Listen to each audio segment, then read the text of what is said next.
So it smelled like a combination of diesel and feces. And it was very, very strong, putrid. And my dog is going crazy. And I yank on the leash and I look around the corner and here it comes. And the dog freezes. The dog's not a pointer, but like a pointer dog does, freezes. And I stand there. I don't scream. I don't do anything. I am filled with terror. And it walks by me and solid. I mean, it was, but humanoid in nature, you know, like being around any animal in the world. It wasn't fading in and out of dimensions or any of this kind of stuff.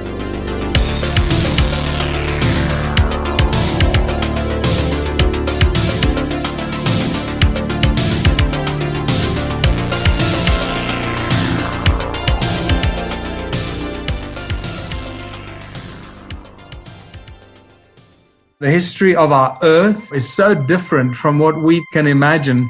Enjoy the journey. The Smithsonian, if they found out about a large skeleton somewhere, was to go get it. I'm going to assume at least one person is right, because if one person's right, it busts the paradigm. It all goes back to the fallen cherub. And the problem with the modern day church, they have a very truncated view of the supernatural. This backdrop that's just pregnant with all kinds of meaning associated with this Mount Hermon event. Welcome to Blurry Creatures. And this guy defects from the kingdom. That's a big deal.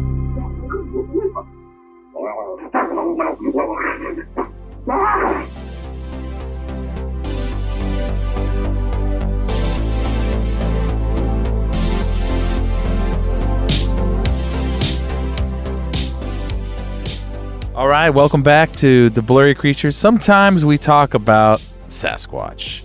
And today? It's like that meme, Nate. Is this the Bigfoot show? Yeah. Well, no. And yes.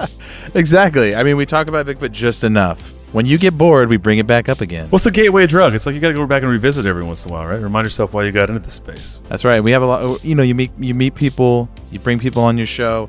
They tell their friends. And Tim's like, you got to bring Mancow on, tell him this Bigfoot encounter. And Mancow had a long encounter. He's a famous radio DJ from the Chicago area. Mancow Muller. And he's a character. Yeah, we met at the Birthright Conference with Tim Alberino. So we're going to interview Mancow, talk about his Sasquatch encounter, a long Sasquatch encounter. Some people just briefly see these things.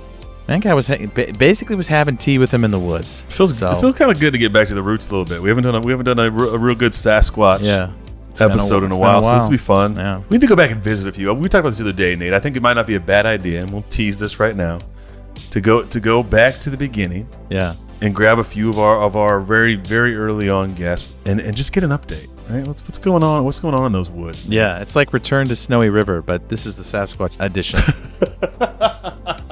Much more hairy. Wasn't that an 80s movie? Dude, yeah. I think my grandma had it. I remember it was like a double VHS. The Man from Snowy River. Yeah, that's what. Yeah. Return to Snowy River was later. Was it? They went back. It's probably a bad film. Everyone's going to call us out. I can tell you this is no Water World. That's okay. It's no water. Yeah, so hey, you know what? Just when you get bored of our show, we make it spicy again. We go back to our roots, talking about the big guy. If you want to become a member of the show and help us spend more time on these episodes and do all fun things and create more of the blur your eyes out, go to blurrycreatures.com/members. Become a member of the show. You can be a blurrito. Yeah. No, blurrito we know is different. Blurrito is when you have a jam-packed episode. Oh. That's the blurrito. And it's just like the full blurrito. A blurriver is someone who's full blurry. A blurrito is just one heavy episode. Oh, okay. Just so you know. Load it up. That's the terminology in the spaces, in the members groups. See, these are the things you'll learn if you become a member. You get into the members access areas, and you'll learn things like the blurritos. And the blurryverse. So come on down. Sponsor the show with extra episodes. You get discounts on merch. You get first in line for tickets to events, whether it be a barbecue we're having to kick off the summer, or one of our big events like BlurryCon. A lot of perks. A lot of perks for a few dollars a month. You can support what Nate and I are doing, and we're grateful to all of our members. Thanks for being on this journey and on this ride. And we're going back to the beginning a little bit here. Back to the blur. So our next members chat will be on, it looks like we have it on the calendar, April 27th. I don't know if you know that, Luke, but it's on the calendar. See if this episode is out by then.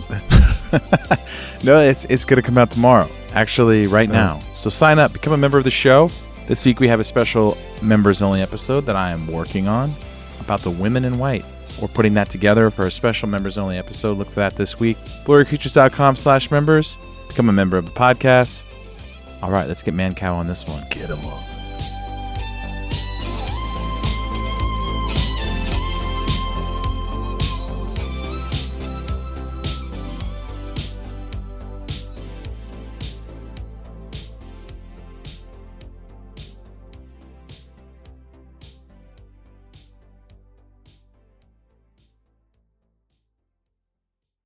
We do an intro for every guest. We talk a lot of theology, ancient history, alternate history, creatures, all kinds of things. So welcome to the show, Mancow.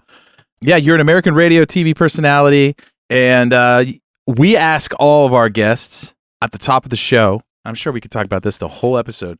Mancow, what are your thoughts on Bigfoot? Well, I mean, that is going to be the whole show. Right. So just like maybe just a brief overview. What are your thoughts on what Bigfoot is? What do you think it is? And then you can tell us. I think it's a, you said the word, I think it's a creature. I think it's a creature like us or like anything else. Yeah. A bear or a monkey or a puma. There was a great article when I was a kid. One of the Bee Gees saw Bigfoot. And then at the end, and I was excited to read it. And then at the end, he says, could have been a puma. And I thought, well, it's probably a puma. And I would like to say some things right off to start this time with you. And that is, I was a young guy when it happened, but I lived in those woods.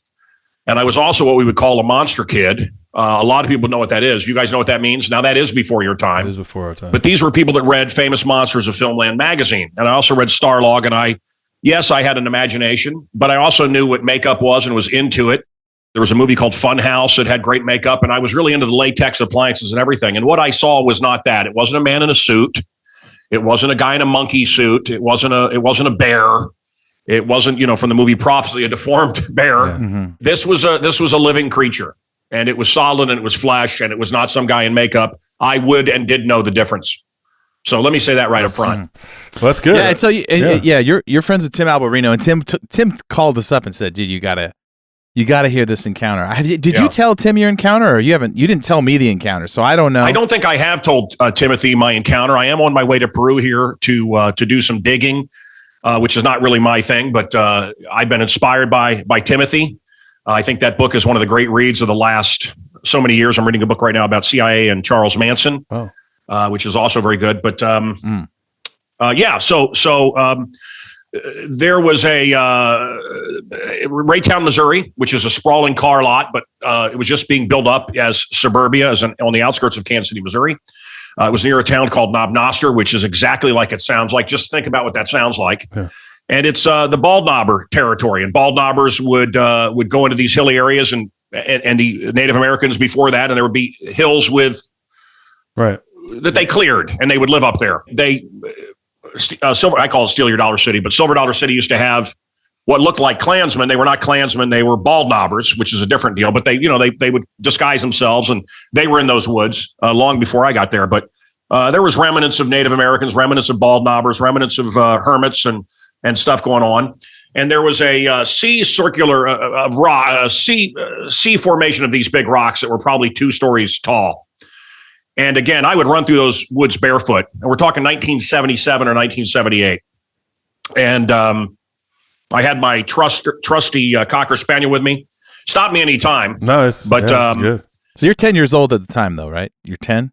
Probably a little older, probably 11 or 12. But it was summertime. It was hot. It would have been just newly summer because every year we went down to fix up this thing that we made into a fort, this formation of rocks. And I was down there with a Hudson Bay axe, which I thought was very cool, like a mountain man, and cut down these little saplings, and we'd make a roof and then cover it with leaves. And every year the snow would come and it would all cave in, and and I was cleaning it up, waiting for some friends. So, but what I wanted to say again before we really get into it is I didn't think it was anything significant. The people behind Ancient Aliens, one of my best friends of my lifetime, Kevin Burns, did that. He did The Girls Next Door. He got an Oscar for a Barbra Streisand movie and some other things. He also created the Biography Channel. And he was one of my very dear friends, and he heard the story numerous times. They were going to do an episode on it.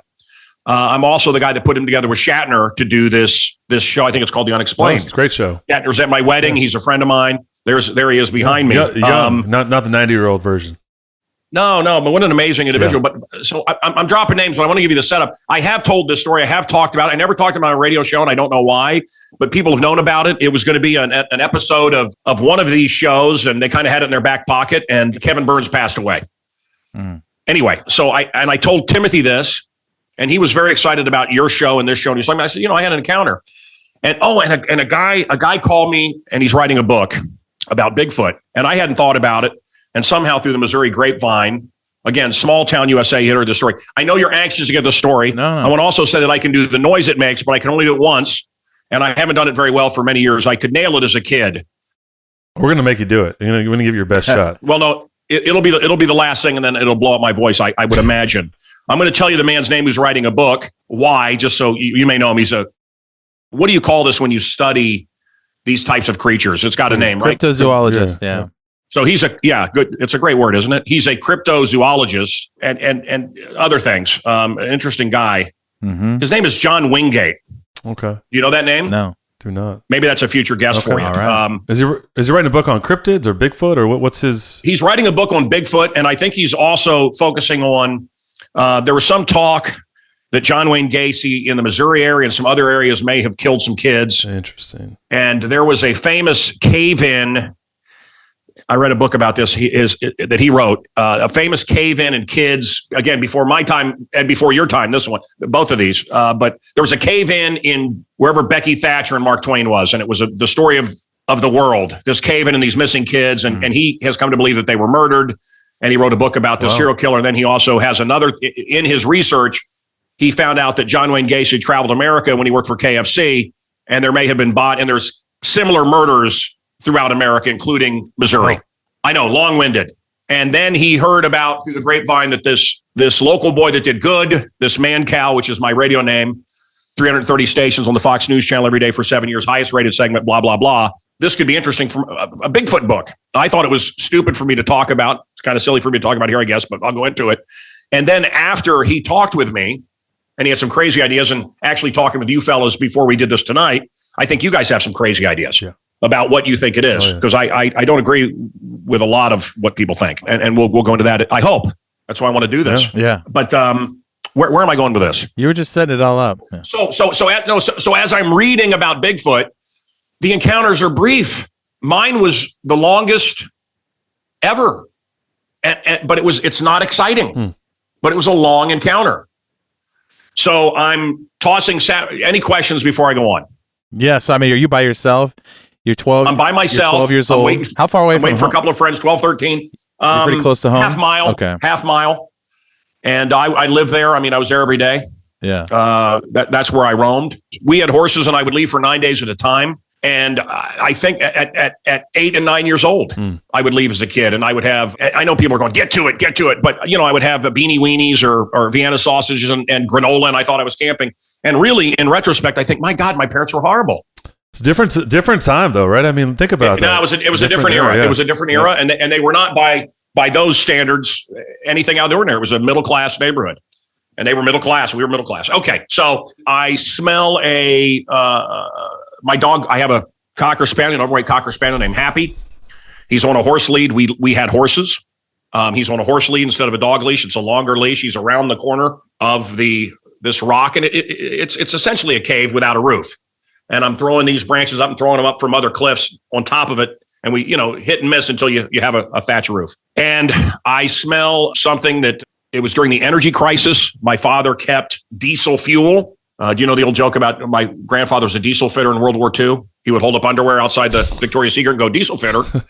But anyway, we had a tank of, this was the time of gas lines and everything else, or at least that's when it started for my father. So he kept diesel in a big tank in our backyard, probably illegal. But I knew the smell of diesel. He had a diesel burning Mercedes-Benz. So it smelled like a combination of diesel and feces. And it was very, very strong, putrid. And my dog is going crazy. And I yank on the leash and I look around the corner and here it comes. And the dog freezes. The dog's not a pointer, but like a pointer dog does. freezes, and I stand there. I don't scream. I don't do anything. I am filled with terror, which changes, and it walks by me, and there's a tree, and it grabs a leaf and looks at it, leaves the leaf on the tree, and then walks around the big rock, and I'm watching it very leisurely. Never takes notice of me. Never sees me, and it is brown furred, dark brown fur. It is a humanoid face. It is not an ape face. It's not a bear face.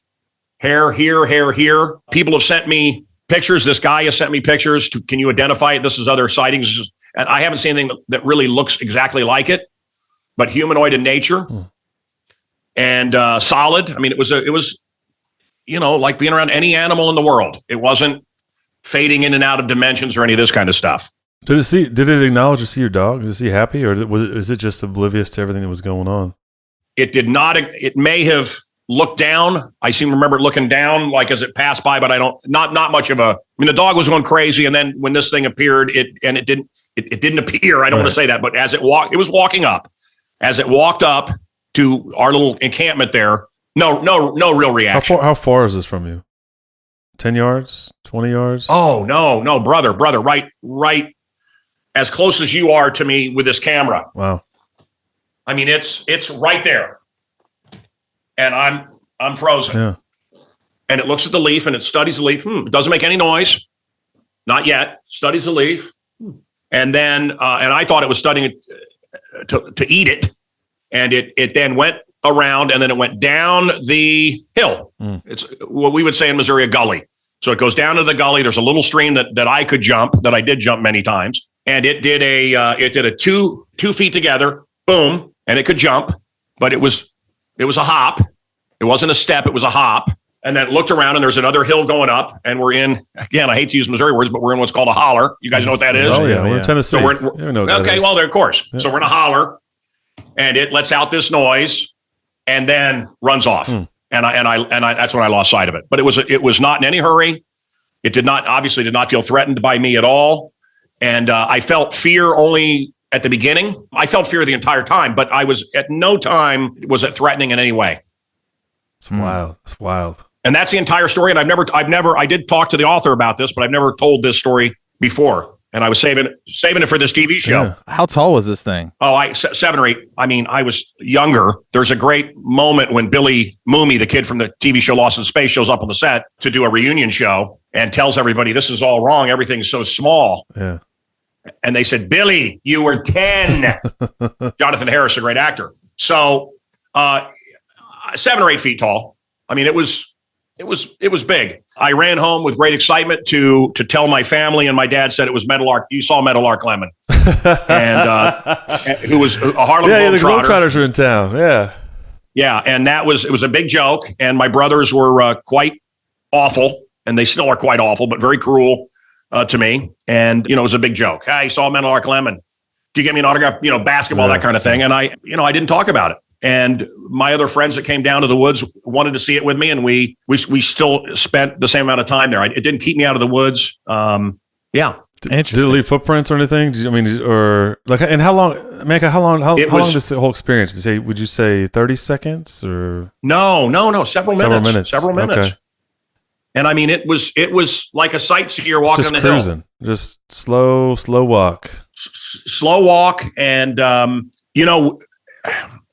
copperheads we were terrified of, which is a snake. Yeah. But I had more fear seeing a little copperhead than I did with this thing. Wow. And because we're talking cliffs, and there was land between the cliffs, but these cliffs were, 2 stories high. Yeah. And they would fill with leaves, which we would then throughout the early months of summer burn them off in our fires, and we would use them as I had a rake. We would cover the roof, but it was thick leaves, man. And so there was no mud, and I didn't go down to the, I wasn't at that point in my life where I would think, I should get a plaster print of this. It was, what we had heard stories about these things, and they were called Momo. Yeah. Have you ever heard that before? Yeah. So in Missouri, I didn't know Sasquatch or Bigfoot or anything of that. I guess eventually I did because of $6 Million Man. But yes. At that time, you saw Momo. Yeah. Yeah, I mean they call them different things in different states. They call them like the Right. grass man in Ohio and stuff like that. The grass man. And like the skunk ape in Florida and all that. Skunk ape. Skunk ape. I've heard of that one. Grass man was the guy I bought my weed from. Right. No, and I wasn't Gas high. man. I wasn't high or drunk. Was it near? Gas Would you back up to any like private wild land or any like forest land or is like open? You know, I don't know. I was back there recently, and it's there's a lot of trash there now. The neighborhood has turned, and we really cherish those woods. And the new folks that moved in don't seem to cherish the land as much. There was graffiti on the cliffs, which is just so repulsive to me. But and you're standing inside of the rocks when this. No, Oh. well, I'm standing in a. I'm not Like in the doorway of the cave, or no, not like that at all. So there's He's drawing us. He's drawing. Yeah. He's drawing a Yeah. Sasquatch, Luke. We're gonna put it on a shirt. No, I can't do that. But so you've got, this is really bad, but you've got a cliff here that's up 2 stories, and you got these big rocks that have fallen from whenever a million years ago, and then we covered them with thatch, and we would go in here and we'd have a little fire out here. This is the stream down here. This thing came around like this, and I was over here. This is it's not exactly right. It was shifted a little bit more, but I was not standing in the entrance of the cave. I was outside but getting these. Okay, I see. You were building the fort. I was building the fort. So were you above this then? Is that from you talking about there being a second story? No, okay. No, there's ground level. 2 rocks, but plenty of space, not tight, Right. plenty of space, and this thing just leisurely came by. Why do you think he put out the smell? What did he just? That is another thing I want to tell you. I for some reason, probably the strongest memory I have is because on my Cocker Spaniel, I would pull off hair. It would shed. Yeah, I want to say mange or molt Right. or whatever. That's not the right word. Yeah. But it had. This is also, I don't think it's some advanced creature that some people think. I mean, it had waste on its backside, and it had leaves hanging. It had its fur was matted, and it was not clean, and it had certainly back there, and it had strings of lighter hair that were falling off from the warmer weather. So it was shedding its winter coat. Shedding, but big. This big patches hanging, like you could just go up and pull it off, and then around its backside. And I don't want to be gross. I don't know what your rules are here on the show, but at the time, I mean, I'm thinking, well, that's like a dog sitting it or a cat. I mean, it looked like waste, and it was caked into it, and it smelled like it, and leaves where it had been sitting. They've been wiping so good in the forest. All right, so Bigfoot's got dingleberries. Yeah, right. So, but that really struck me. Yeah. And then it had humanoid hands, and it was, there was intelligence there when it was looking at the leaf. It was, again, it didn't make that noise, but that was so if you want to make the argument that they're from another planet or from another dimension, it certainly did look at the leaf not like a cow or something would just start eating it. It studied the leaf. It's like, what is this? Yeah. Yeah. Or maybe it's looking for some good teepee, if it's having some issues in the backside. I don't think that was Okay. it. This was, yeah. Do you follow what I'm saying though? Yeah. I mean, it was, No, It's like Totally. inquisitive, right? It's kind of like it's. and then you would think, well, if this thing is native to those woods, wouldn't it know that tree? Yeah. So Well, usually they know people are there too. I mean, this had no, maybe it knew I was there and, didn't care. obviously felt no threat. With kids too, there's interesting Sasquatch, Bigfoot, Momo in this case stories where it's a little different with kids and women. They like women's voices and kids' voices, Nate, right? Like they just sort of anecdotally. Well, kids and women see them fairly often. Yeah, it's almost like there's Wow. it seems to be a lack of threat there, right? They're not worried about 11, 12-year-old Mancow packing heat. You might have been, but maybe it wasn't so worried. At that time I could have been, and this time I'm packing still to this Yeah, day. right, same here. And I would go to those woods sometimes with a little 22. You had a horse or just your dog? No. Okay. No, I just had my dog with me. So We had horses separately. Yeah. well, was there any like sound pollution out there, or is it just like No. it's just absolutely No, man. quiet? This was fresh suburbia. These were new houses there. Yeah. There had been nothing there forever, and we were encroaching into these woods. My backyard was not into these woods, and I'm sure it was a park or something. The Army Corps of Engineers would practice in the middle of the woods, Mm-hmm. and what that meant is they would build dams and tear them down and build ponds and destroy them. Bridges and all that. Yeah. Yeah.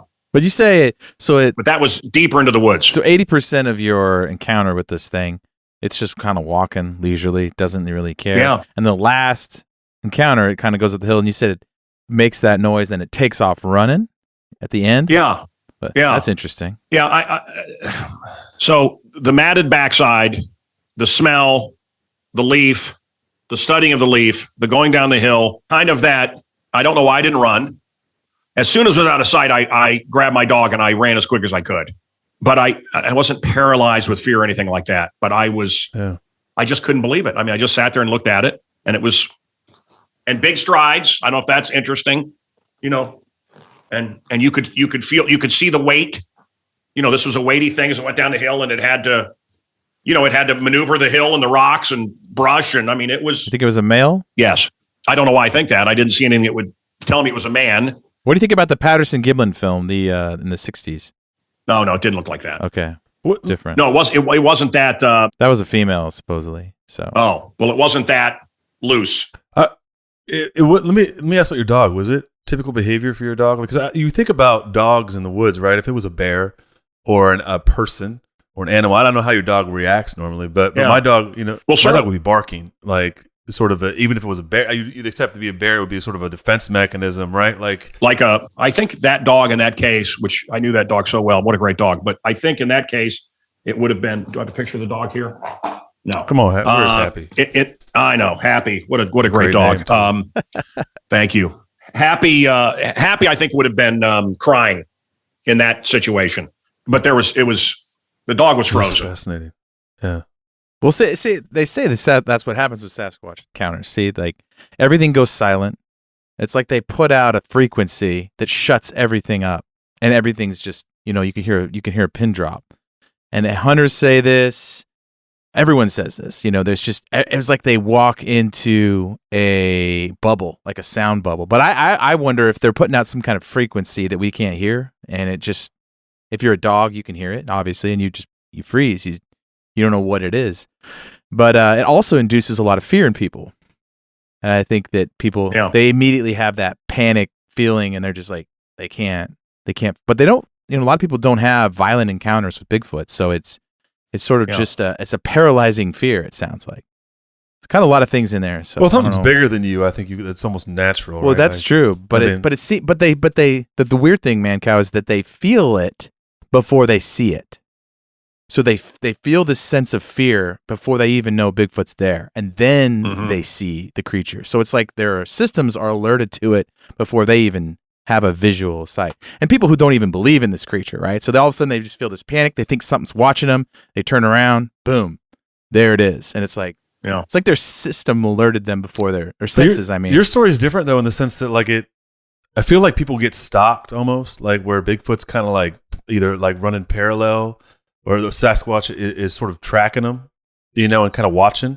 Yeah. And the fact that it almost seems either one, not concerned, or two, oblivious to your presence or to where you're at is interesting to me. Like it's like and the leaf thing is fascinating too, because it's almost like it just isn't. I don't know, like it's kind of in its own world, or it's sort of.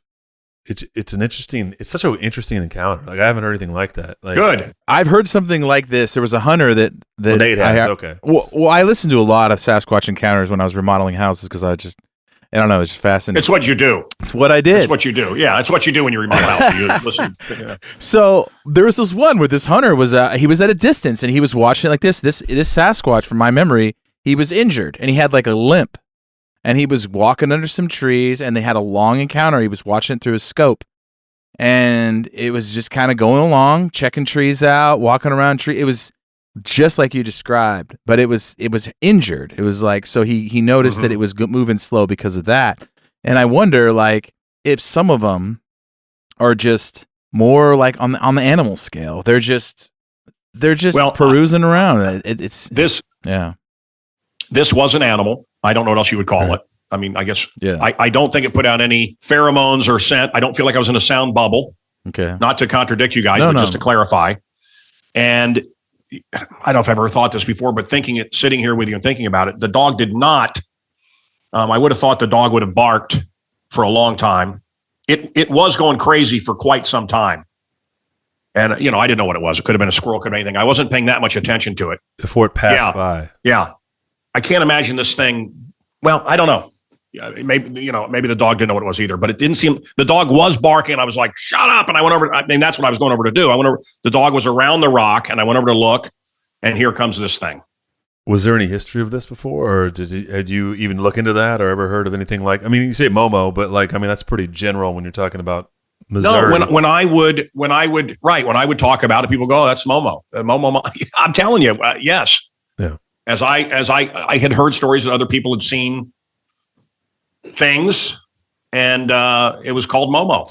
That there's a creature. I can't wait for the noise. And it's anticipation here. Well, I'm ready when you guys are, but that'll be the end of it. I have to wait till the end. I used to be able to nail it, and all that. It's like I'm expecting like Whitney Houston, man. You're just gonna. No, that would be great. But the darting again at the bottom of the hill, the jump was very memorable, and then the darting off, and I think it again. Can I add? Can I just? I'm just making stuff up just now. Riff but on just it, I don't know any of this, but I think it was man. I think it was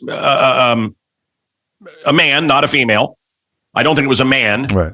I think it was whatever it was. It was a male. I was frightened only because it was something new, but again, it was not threatening. And I also feel like it was very old. And I don't know why I think that. It's not like I remember a lot of wrinkles or anything, but I feel like it was an old thing. It's elderly? Or ancient. And I feel elderly or ancient, like old, like it was like an old animal, or like it was an ancient thing. Very good question. And I would have to go with ancient thing. Okay, interesting. Now, I want to tell you why I think that. Tell us. Which is, again, this is just riffing, guys. Yeah. There are no real good answers, Mancow. So this is all we can do. But it, I hear these people say it came out of another dimension or it's from space or whatever. I didn't get any sense that other than it was no different from a possum or a squirrel or anything else. It was an animal. Although it wasn't fidgety, it was a very calm creature. And I was really quite proud of myself that I wasn't freaked out after the initial moment of it. And I was frightened, but I wasn't terrified. And certainly once it had walked away, I was able to calmly look at it.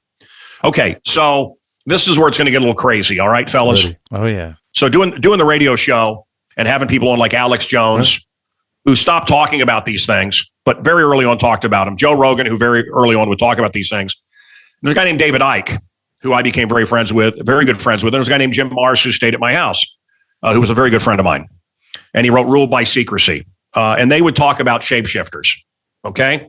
There was another guy named Russo that wanted me to quit my job. He had produced, I think, the Lethal Weapon movies and wanted to go spread the word about a variety of things, some of which is coming to fruition right now. I don't want to get into politics, but some of the demonic and supernatural things that are happening in our country. Yep.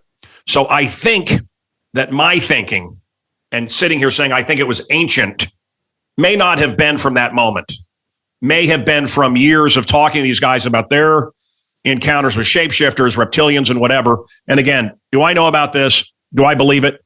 I've done hundreds of interviews on this. I was going to do a book.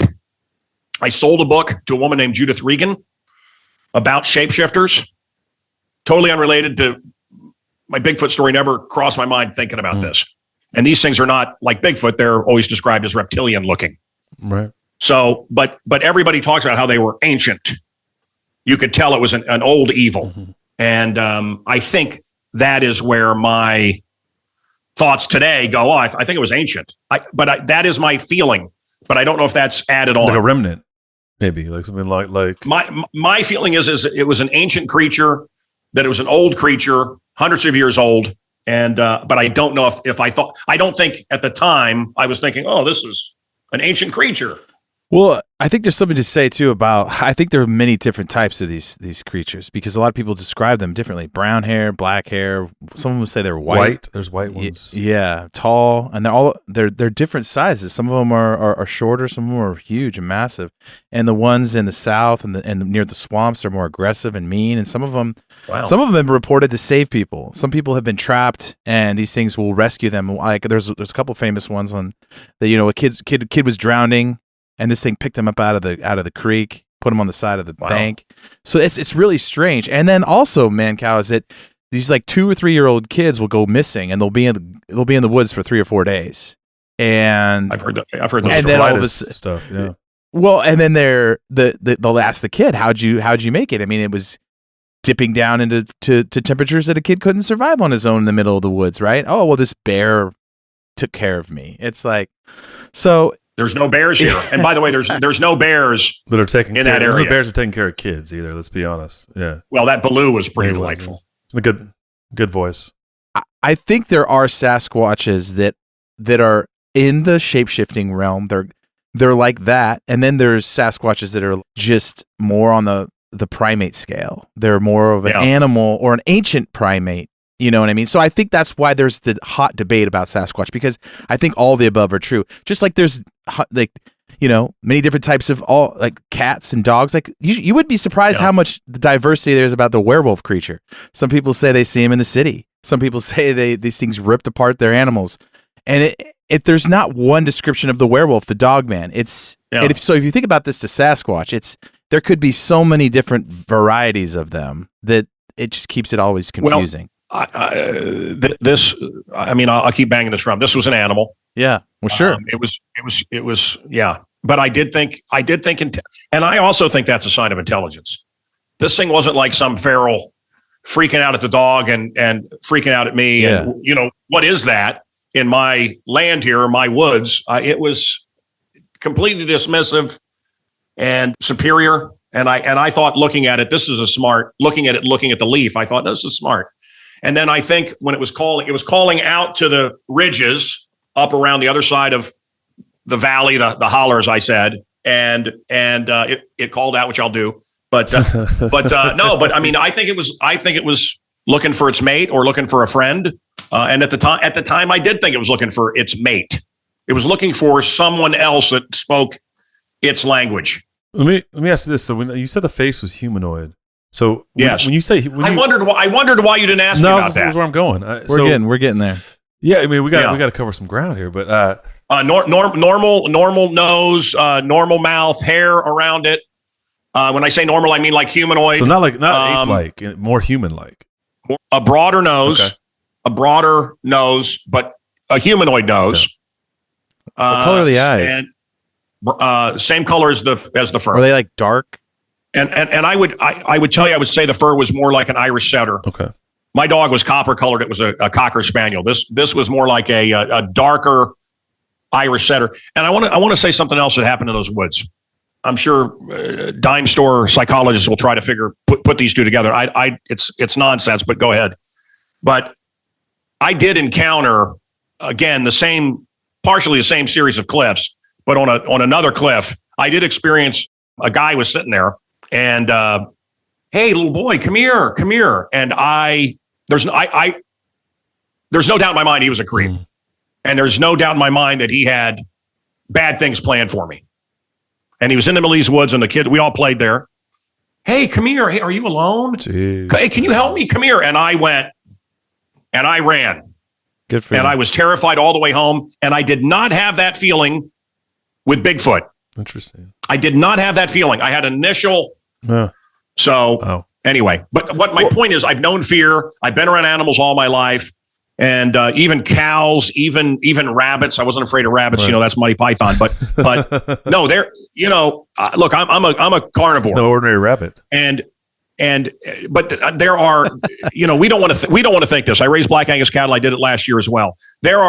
Have you guys been around cattle and horses and stuff? Backyard. Yeah. Okay, so there are cows that are damn charming, and have the personality of a dog, and there are cattle that are bastards. Yeah. And if you just grow up and you have no concept of animals, or you're not around animals, you don't know this. I've had a cat that was a jerk.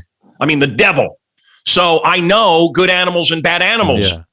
And this thing I felt no threat from it. I still find that just so interesting. This big creature, far from home, in the middle of the woods, and he was like a 75-year-old Squatch just on his way. And you were or 750-year-old Squatch. Whatever. I think I've never heard that Squatch term. years. I just Hey, do I get a blurry? I was at this conference and I saw people wearing their T-shirts. Do I get a free? We're gonna send you all kinds of stuff, bro. I will wear that. I will wear that proudly. We got you. You just got to send us your size and your email. But hey, I just think it's interesting, man. Cause my one thought on this is, definitely an animal to you, but then the features are humanoid, which is a really interesting juxtaposition to me, because it's like if it feels very human, then you have this very animalistic. It's interesting. Which is exactly what hunters describe. They can't shoot the thing because exactly what you're describing. They line it up and it looks too human. I think it was a peaceful creature. It meant me no harm. It meant no harm to my dog. It didn't even harm a leaf. Okay, so his eyes, are they like all black? Because they say these things have like at night or dreamy. Yeah. Dreamy. Sing a song to you. Yeah, dreamy eyes. No, I saw the whites of the eyes, and it had. I don't remember clearly the eyes, but I remembered having certainly dark eyes. So you've never seen a trail cam photo or anything that's popped up on the internet that's even resembles this, or it's just like anything gets close? Guys, I haven't been looking. I had this guy that I told you about. I think his name was Winslow, if I said it earlier. And he's working on it, and he sent me some pictures, and they all looked like, I don't know. Nothing came close. And then he sent me pictures of gorillas, Planet of the Apes and bears. And I said, no, it wasn't Planet of the Apes. It wasn't a bear. Exactly. But humanoid with hair, hair all over, shorter hair on the face, and dark red or brown hair. And how long do you think you were looking at just his face? Like a good minute? Not. Yes, I saw it, but I saw the back and profiles as it turned and looked at the leaf. It was past me, but not far, when it stopped and it reached up to look at the leaf, but I could see the side of its face. That's a cool story. And it was looking around when it came by me, but it was matter of fact. See, I hate to feed into anything and add something that isn't here. But if you want to go with what one of our initial conversations was on the phone, which I thought was insane, just based on my experience. No, just on my experience, whatever. Yeah. That it was, that it's from outer space.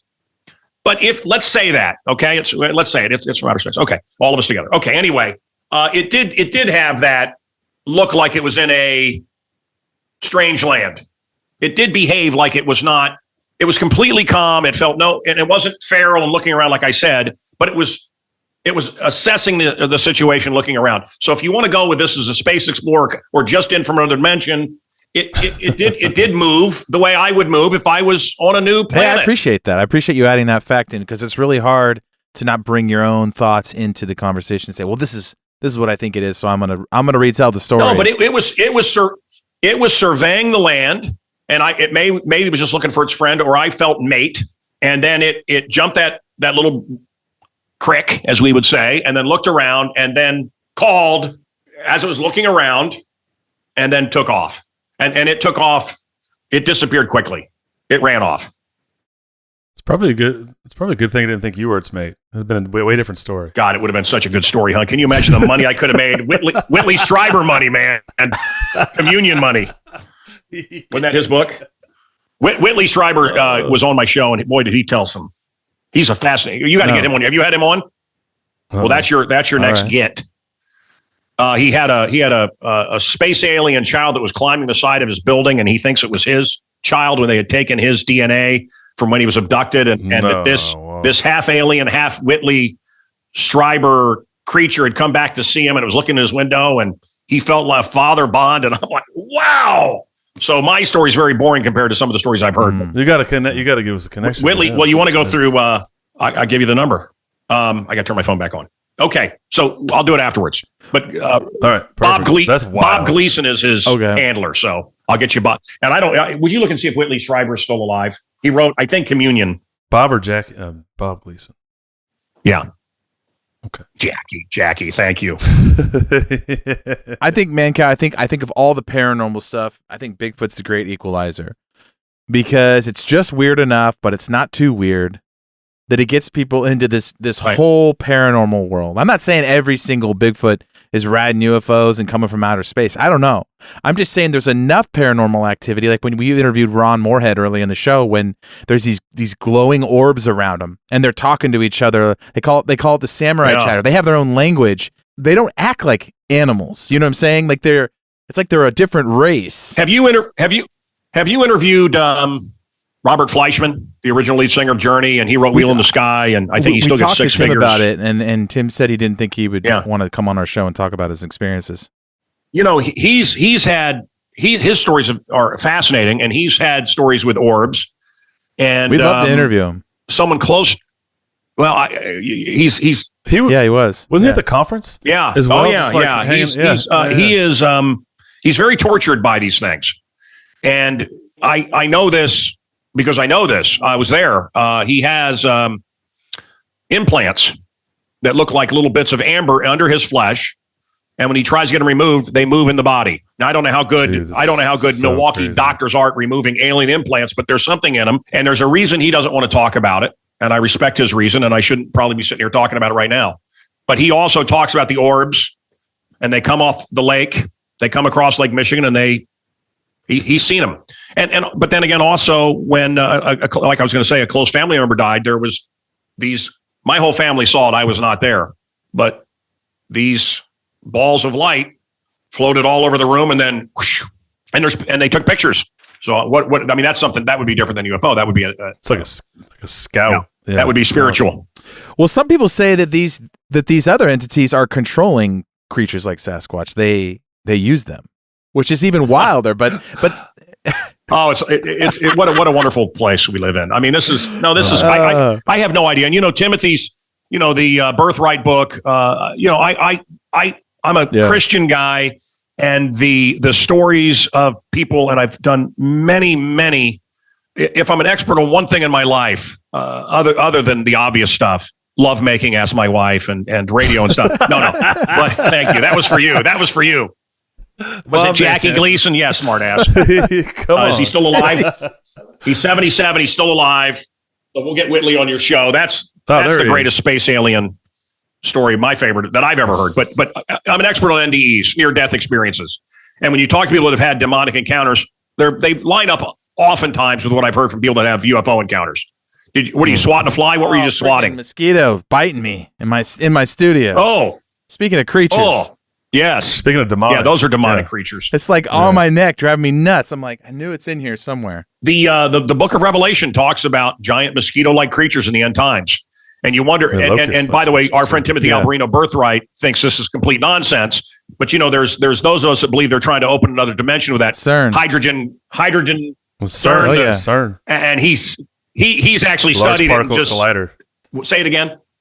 This is a large particle or large particle. I've wondered collider. if they're not going to open another dimension and unleash these things, and that's going to be the prophecy fulfilled. And he just thinks it's beyond stupid. So, well, there's a lot of folks that do that. I mean, think that because they literally are experimenting with things in other dimensions. They talk about it, which is, And then we did a whole episode on this, Mancow, and they put Shiva, this Indian god, a statue that's out. I saw it. There's a lot of weird. The destroyer, right? The destroyer. Yeah. God. How about the UN with the rainbow cougar with the wings, and it's described in the book of Revelation. Speaking of the Bible and Revelation, all these topics, we think a lot of times when you unpack what Sasquatch could be, it could be some sort of ancient Nephilim hybrid type of creature. Wow. Where, you had the giants, which was the human version of these two DNAs that weren't supposed to be together. Right.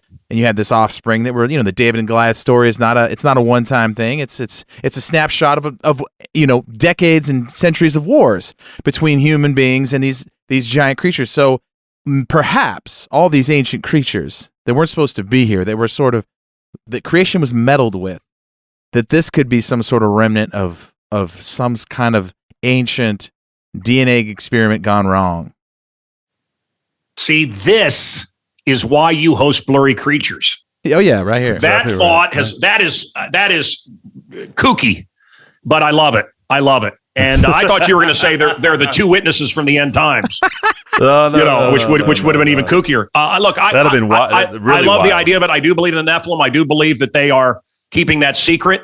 I don't believe in the Cardiff Giant, which is one of my favorite hoaxes. But no, they're look at these doorways. Who are they for? Yeah. And I understand. I understand a man on horseback, but a man on 10 horses. Some of these doors. We spent a lot of episodes Big talking dudes. about just. I mean, where you grew up, there's more giant mounds. These ancient mounds that they dug into and found skeletons. I mean, it's definitely not like. I mean, we spent a lot of time proving that the giants were real. They existed and they were all over the world, building similar structures and things. Yeah. But I don't think they were Bigfoot.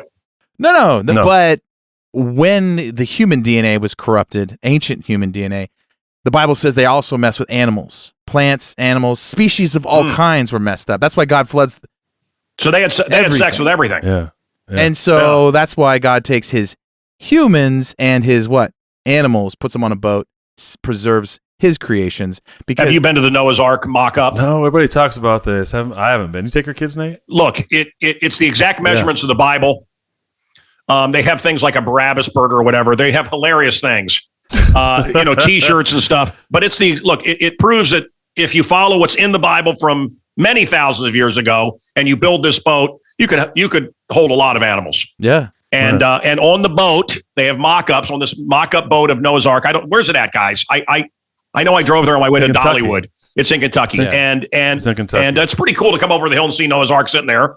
It's bigger than you would have thought. It's magnificent to see. It's expensive, and I don't know if it's worth your time, but it's a Christian thing. It's probably not a bad thing for you to do. But it's funny as they have like dinosaurs in some of the stuff, which now they would have dinosaurs.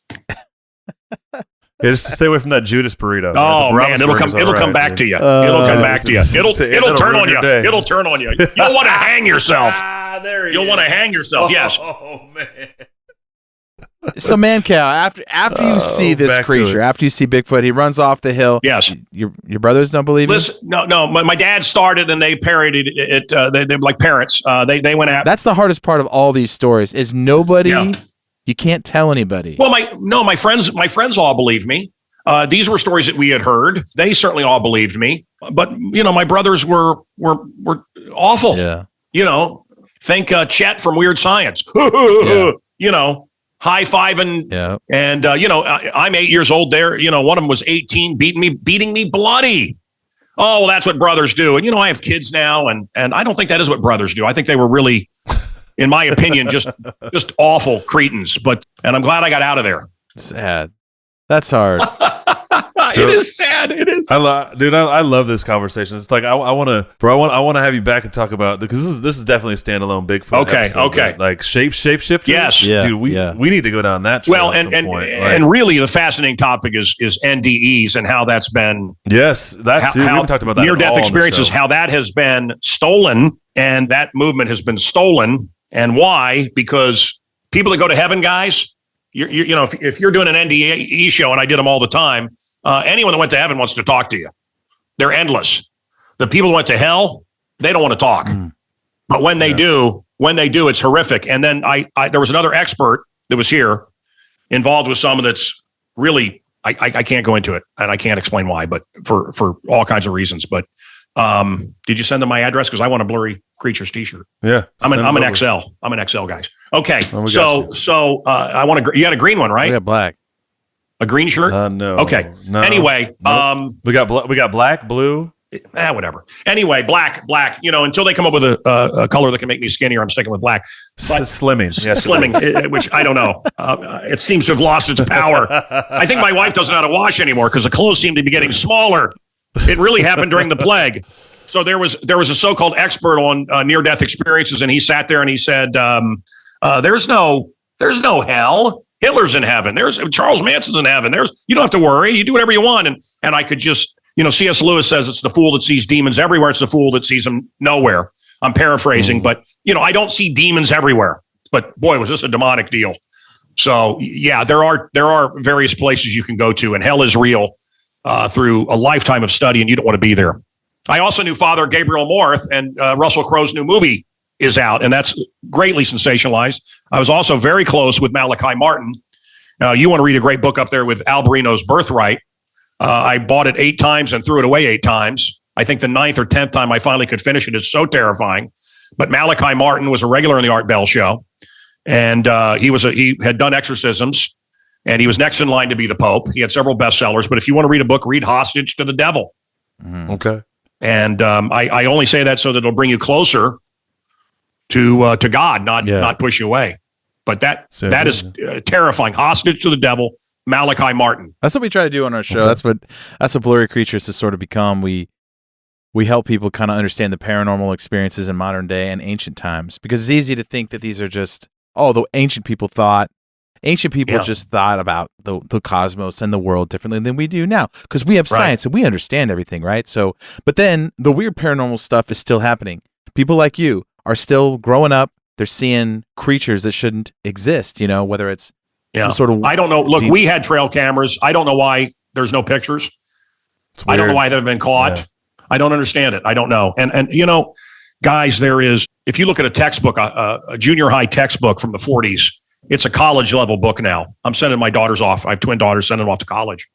And I mean, the level of everything is it's been dumbed down. But every generation since the beginning of mankind believes that they're smart and the past generation was stupid.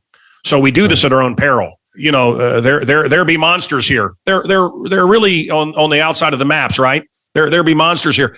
There really are things out there that we don't understand. And I had an encounter with one. Well, dude, it's part of that time. You're gonna give us this. You're gonna give us what it sounds like. Yeah, I'm gonna really try to do it. And I'm not hamming it up. It's very tough to do, and I could do it as a kid, and I don't have the voice for it anymore.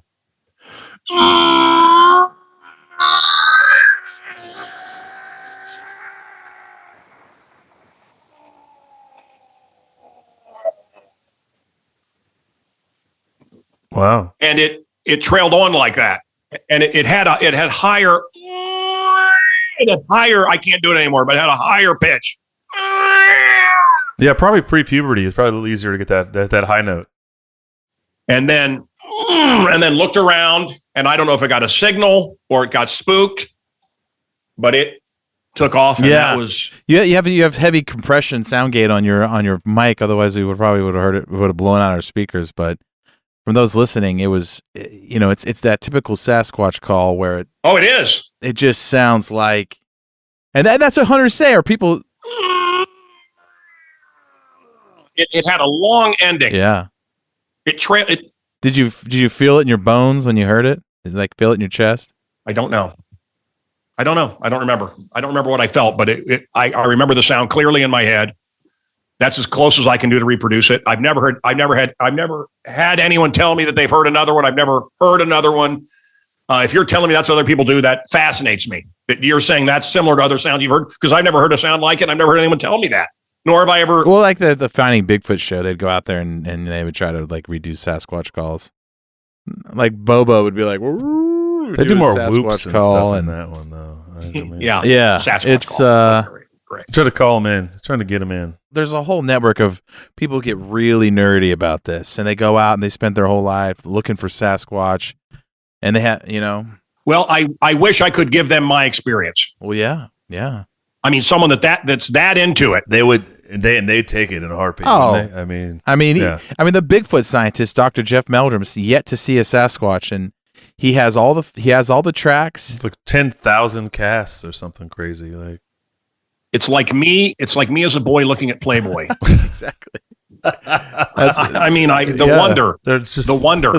Yeah. So he's like a foot morphologist. He understands. Yeah. So his whole thing is like, look, you can't recreate these casts. This isn't something that somebody just 3D printed and put it in the ground. This is like a living creature based on the evidence. And if you study footprints, you know these things. But what I'm saying is that seeing a Sasquatch it's rare, but it also happens quite a lot to random people. It's almost like the experience chooses you. You don't choose the experience. You can't go out and find him. He finds you.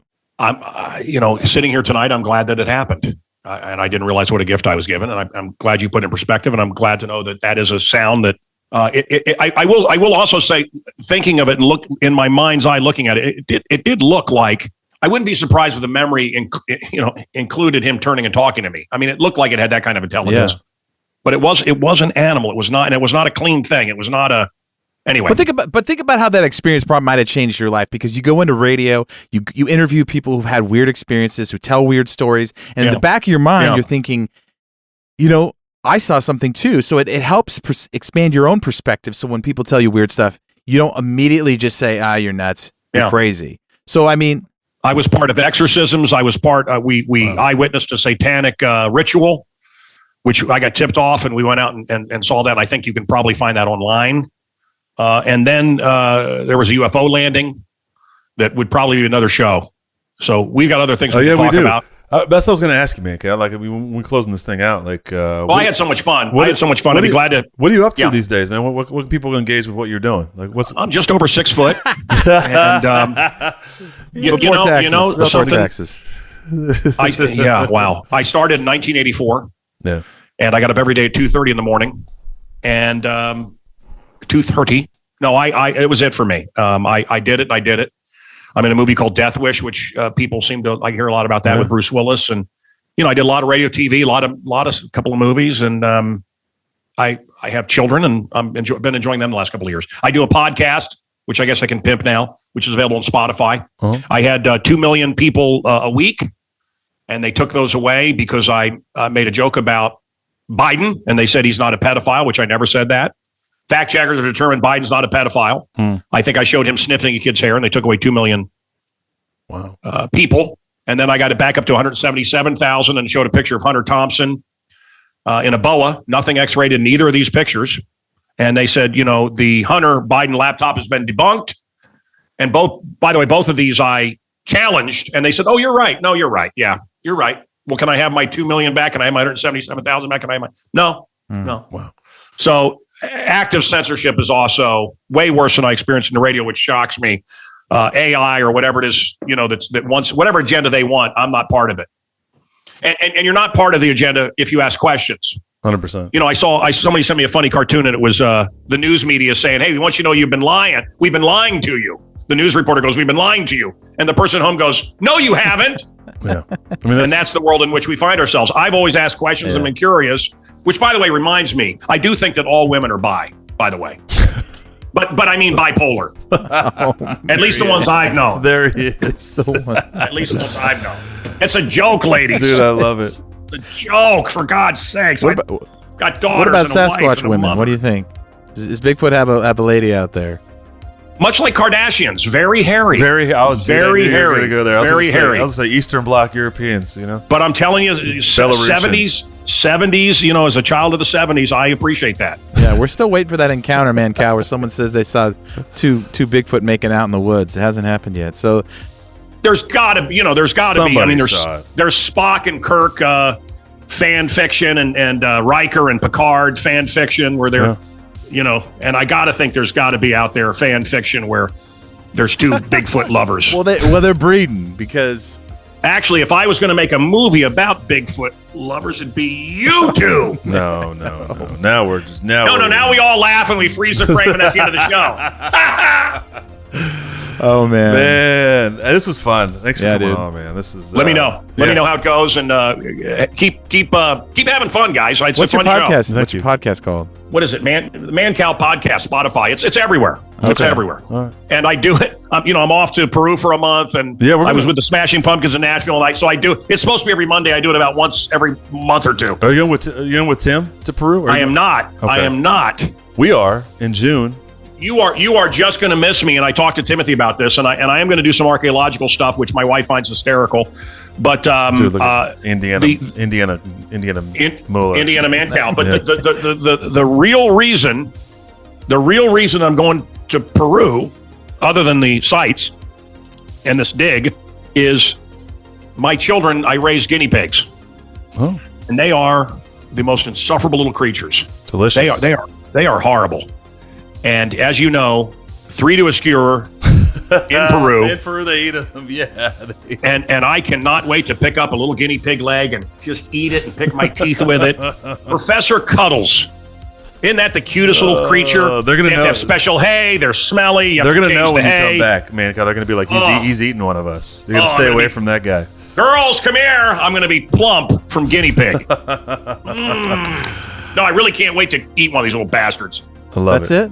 All the way there? All the way Bless. there? That's it. Bless. Good to see you, brother. One of the reasons. Thank you. Mancow. Thank you. I'll wear my shirt with All right, pride. buddy. We'll send it out tomorrow. We'll get it out to you. I want it tonight. Well, we'll get it on DHL. See if they can get there quick. He's doing his call.